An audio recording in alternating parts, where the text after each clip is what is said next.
பாவமா இருக்கல. அதெல்லாம் கூட முடியாது. நான் கடிக்கிற பிறகு 10 ரூபா கஷ்டப்பட்டு இருந்திருக்கேன், தேடி பிடிச்சிட்டு இருந்திருக்கேன். இவன் எட்டு வந்திருக்கான், அவன் எட்டு வந்திருக்கான், நீ எட்டு வந்திருக்க. 10 ரூபா போட்டானா பாவமா அழுதாம. நீ வேலையை போ, அவனு வர சொல்லு. அது சார் நீ வாழ அப்படி வேலையை போ. அவனு வரையும் கூடாது சொல்லிட்டேன். அள்ளி வாழ பாத்து அடிச்சு விடாம இன்னும் வெளியே போ. அவனுக்கு தான் அவன் வரட்டா போகும். நீ வெளியே போ, நீ வாழ.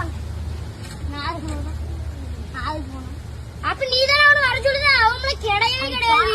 அழுதாமல என்ன பண்ணிட்டு போட்டு. அப்ப அவனை போய் தப்பாளி என்ன பண்ணுவா மதிக்க முடிக்க. நீங்க அன்னைக்கு மட்டும் என்னையே சேர்க்கிறோம். நானே உடனே பாண்டத்தையும் காலில் விழுந்தனால வர வச்சிருக்கோம்ல. அன்னைக்கு நீ சொல்லுதான் ஒன்னும் சொல்ல